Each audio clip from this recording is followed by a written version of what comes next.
Do Chelsea Football Club really need Jules Kounde? Unfortunately for you, I do not have the answer to that question. But then again, fortunately for you, I have somebody with me who can help explain why we need Jules Kounde. So don't go anywhere.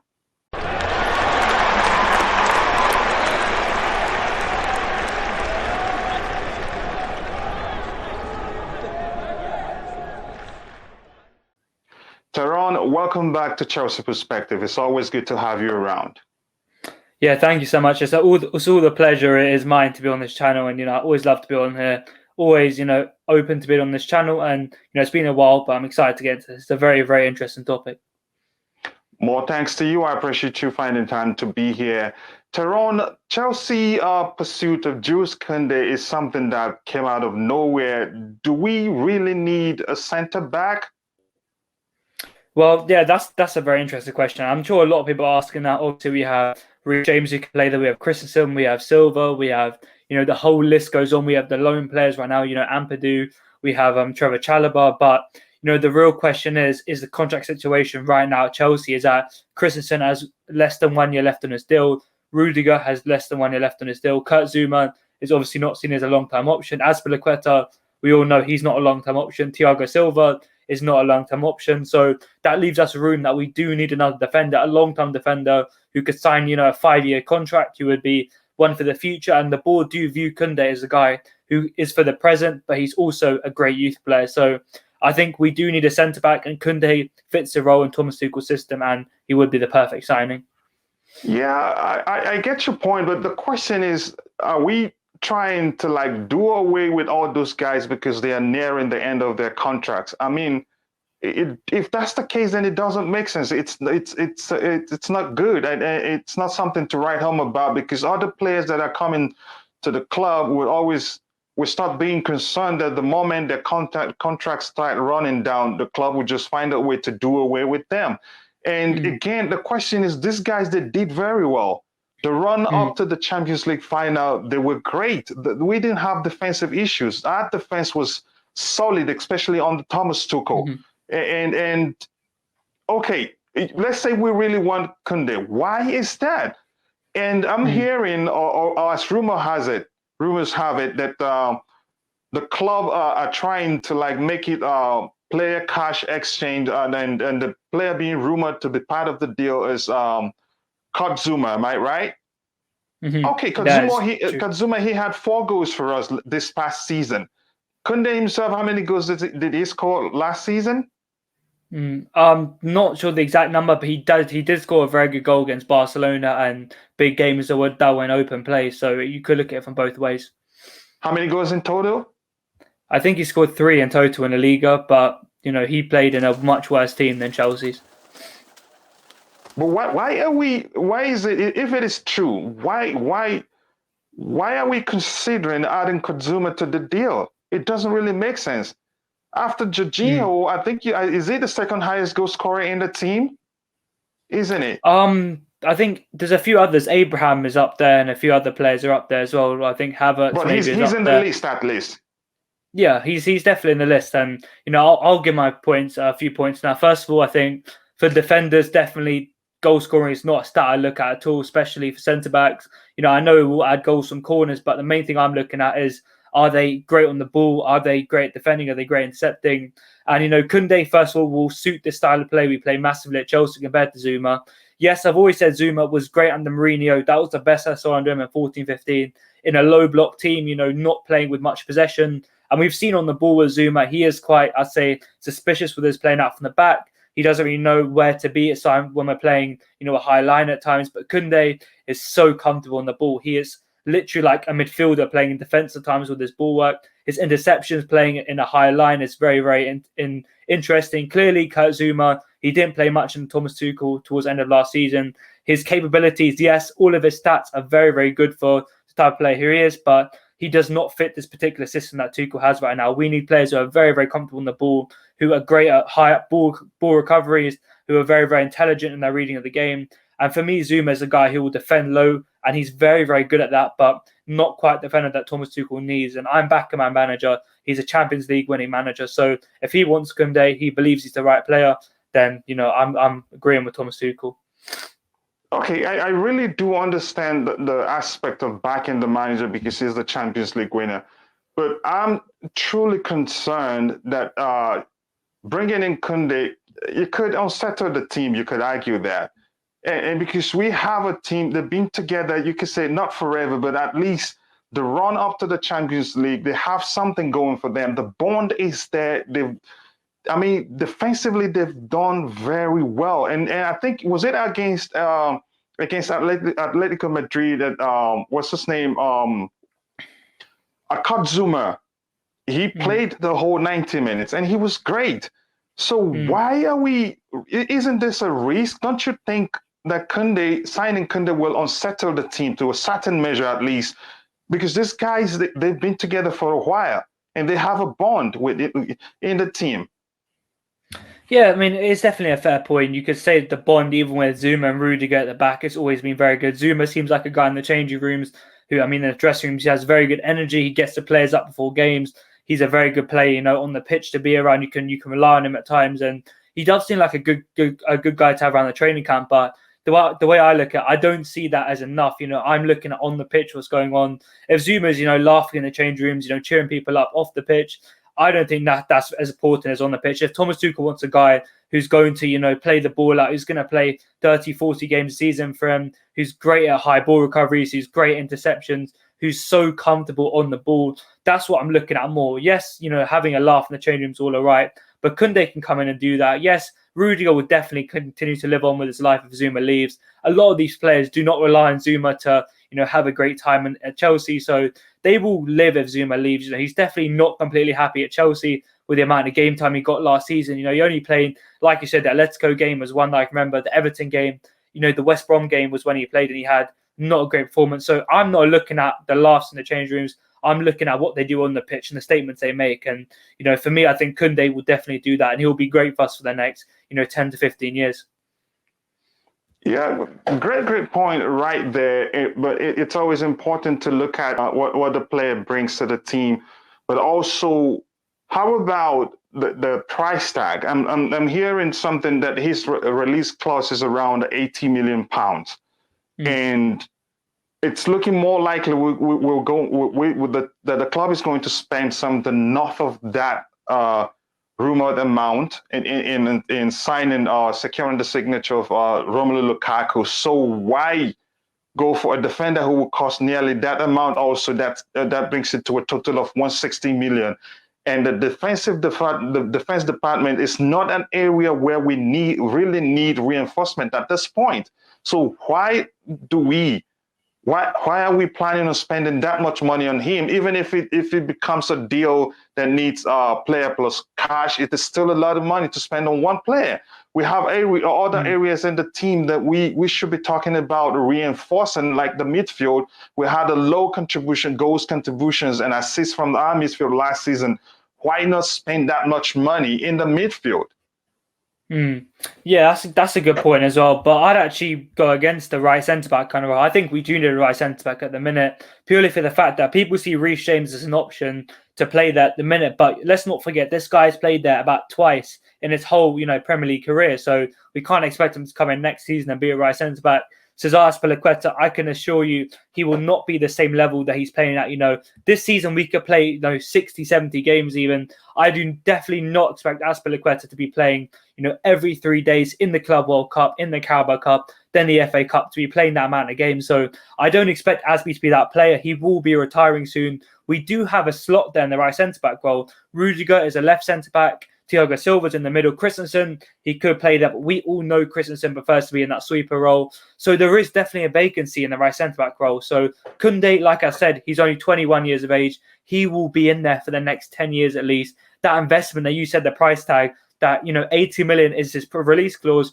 But I'm sure Chelsea will pay maximum £45 million for Jules Kounde to secure a signature. There could be a swap deal for Kennedy. There could be a swap deal for Zouma, like you said, someone else to be swapped for him. So £45 million, if you kind of balance it out, for 10 years is £4.5 million for one season. And let's not forget about the money we've earned this season. To win the Champions League Each round you go up in the Champions League, you get a different amount of money. So the group stage win could be 3 million. The final win could be 23 million. So all that money is getting invested into our club. If you think about a top 4 finish, that's investing more money. Our 60 million invested into player sales with all these young players.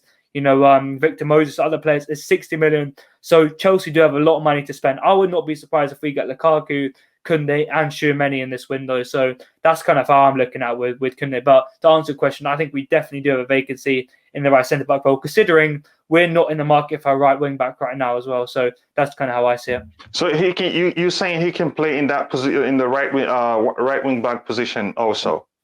No, I was saying that as in we're not getting a right wing back at the minute, so that means Reece James is definitely going to be playing there next season. So that leaves a role in the right centre back role. We only have one player who can play there right now, so there's definitely room for another who's definitely an upgrade on Azpilicueta. Oh, good explanation on why we need him. Okay, now can you please take some time, give us an overview of his statistics, as a defender, or how good, how he can make us better overall, what he brings to the table, how he can help improve the team? Well, yeah, I'll get into his stats in just a second, but in terms of I'll start with his kind of abilities on the ball, his capabilities as a player as a whole. Well, Jules Kounde, as you probably know, Coachila, he is definitely one of the best young defenders in the world right now, up and coming. For the last 2 years at Sevilla, I know that it's Sevilla the Liga, but he's been playing the Champions League for 2 years straight. He is really rated highly by many French journalists, many professional, ex-professional footballers, many fans from Sevilla, from La Liga, from the Premier League. His capability and stats are very, very unique for many defenders. And people, you might say, he's 5'9", 5'10". Is he going to get done in the air by, Chris Wood, Ashley Barnes, Dominic Calvert-Lewin in the Premier League? But if you look at his highlights, this guy can jump, and he jumps like an NBA player. He leaps into the sky like a salmon. He can, head balls away left, right, and center. So when he jumps higher, he can be literally 6'4", 6'5", 6'6".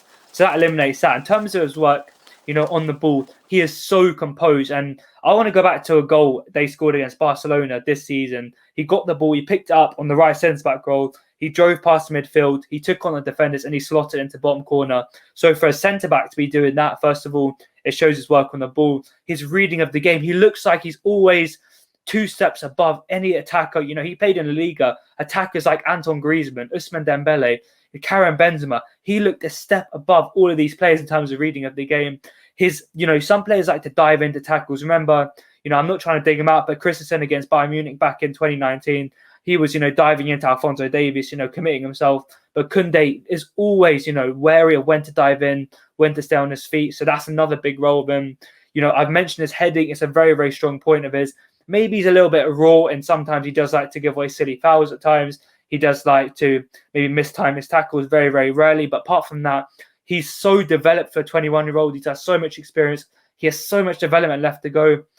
He's definitely up there, and he will be a world-class defender one day. So, I'll go up to his stats quickly from last season since you asked me. I'm just bringing them up. He's had a very, very good season at Sevilla, and, his stats are very good. His clean sheets record is absolutely amazing. I'm just going to bring up his stats very quickly, guys. Do wait up 1 second. I'm just going to bring up some of his, you can talk about goals, assists, and all this for defender, but I'm going to bring up some of his cool stats, kind of top 10 passes in total in the league last year, top 10 in aerial duels, top 5 aerial duels at no half, 2,374 passes in total, 79 tackles at own half. So this guy has some very, very good individual stats, and for sure he is going to make us into title challenges. Our defense is going to be impenetrable in next season if we sign Jules Kounde. Yeah. Given all the statistics that you just laid down, it's not just defensive solidity, also transition from the back to the midfield and to attack. It seems like he ticks all the boxes. He's great on the ball. Lots of passes. You did mention that, and that's great to know. But to the area where I'm mostly concerned, Taron, are you confident that signing Jules Kounde will not unsettle our team if at the end the deal we end up adding a player such as Kurt Zouma, or let me say Andres Christensen, to secure his signature? Don't you think that will unsettle the team? Well, listen, the point I made earlier about the contract situation, that is that, some of these players, first of all, I'll start with Rudiger right now.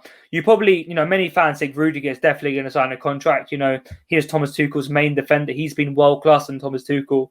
But the fact is, he's 28 years of age. He's approaching 29. Some players this age look for the last big contract in their career. Think of Eden Hazard at Chelsea, complete different kind of idea. But this guy wanted a big, big move to kind of end off his career. He wanted a big contract elsewhere with big, big wages. Rudiger, there is talk that Thomas Tuchel would allow him to leave, and that might sound crazy right now, but he could, take a big paycheck, go to Germany, go to Bayern Munich, go to Borussia Dortmund, even go to China, to Saudi Arabia, to another country to get his last big paycheck in football before he retires. Andreas Christensen, for me, is going to sign a new deal. So mainly it's about Rudiger leaving. We've seen Mark Guehi leave. We've seen Tomori leave. Malang Sarr, for me, is going to leave very soon. Trevor Chalobah is going to go out on loan. So, even if they do sign their contracts that brings me...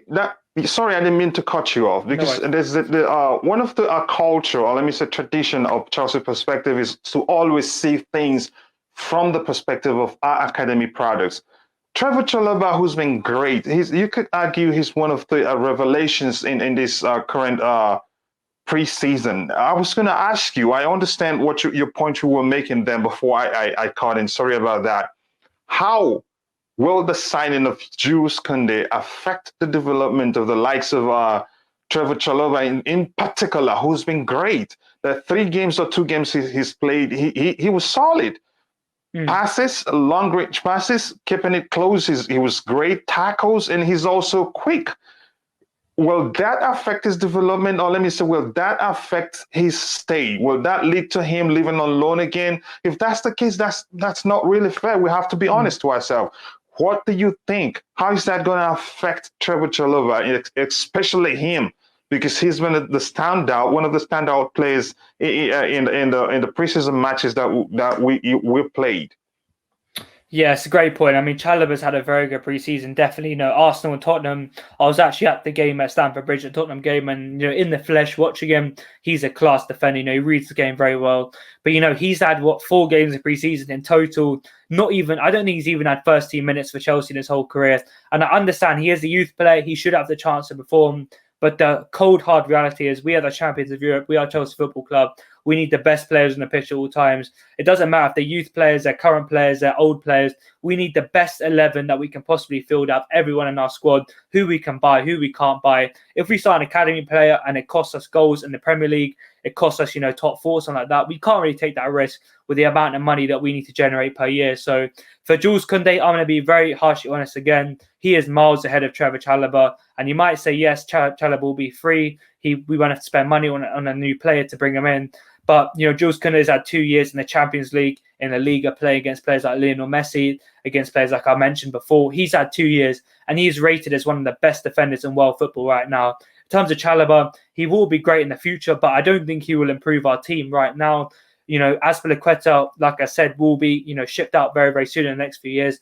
Kounde will come in straight away and make us title-chasing teams. Unfortunately, Chalobah won't do that, but I do see your point that will affect his development a lot. But the harsh reality, if you want to play for Chelsea, you need to fight for your place. It doesn't matter who's ahead of you. Look at Abraham right now. He's, kind of about to leave the club due to all the competition. He's not really getting game time under Thomas Tuchel.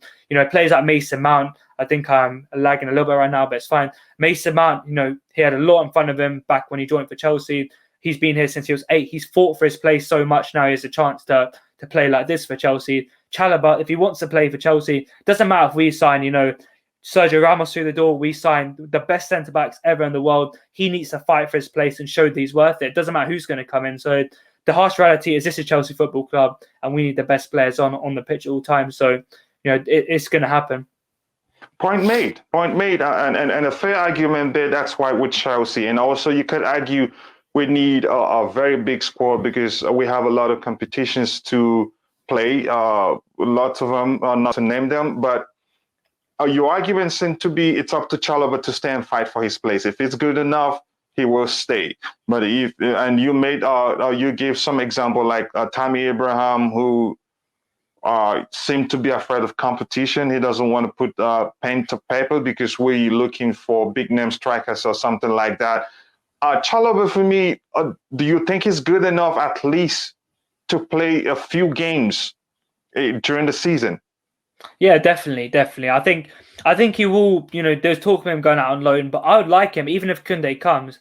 I'd like him to be at the club next season, and he might not play. This is hence that Zouma leaves. I think Zouma will leave in the summer, and I've seen Chalobah. Like I said, in the flesh, in the Arsenal game I saw him as well, not live, but on the TV. He looks like he could do a good job in the season, and I can see what I'm watching so far. He looks like a very good reader of the game. He looks like, when Reece James first came in, when Mount came in, when Abraham came in, he looks like he has a lot to prove. He has a lot to impress right now. So I'm very, very impressed by Trevor Chalobah. When he came in from Lorient off, his loan spell, I wasn't expecting too much from him. Obviously, he wasn't, too high up in the pecking order, and the Lampard, a few other coaches, but I'm very, very impressed. So I think he could have a part to play this season, and he could play, 20 or so games in the league and in different cup competitions. So overall, I get your argument. It is up to him to stay and fight for his place. If he believes he can do it, good. Yeah.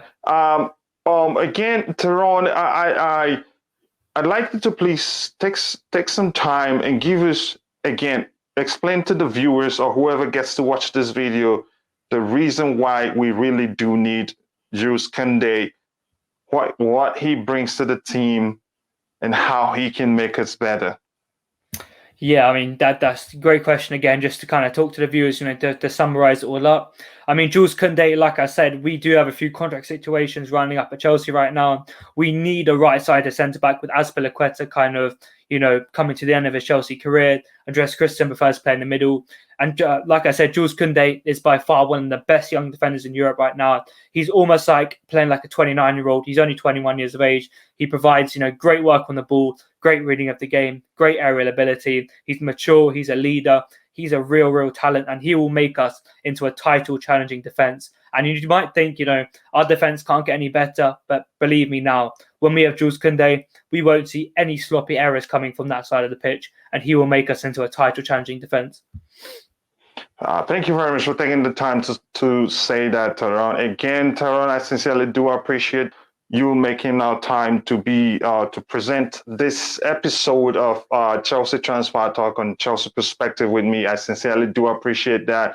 Please, if you can take some time, tell the viewers about the perfect hat trick, whether you have anything planned, and over to you, Taron. Oh yeah, thank you. Thanks for having me on the channel again. I'm sorry if my internet was kind of going a few times, but we'll kind of work through that. No, that's not a problem. It happens to all of us. Yeah, exactly. And these Wi-Fi connections happen. But in terms of the perfect hat trick, starting from Monday, what date will it be on Monday? It will be the 9th of August. The perfect hat trick will be kicking off again after the Euros break. We did record every single day from the Euros, so it is a bit fatigued. Yes, that was fun. That was fun.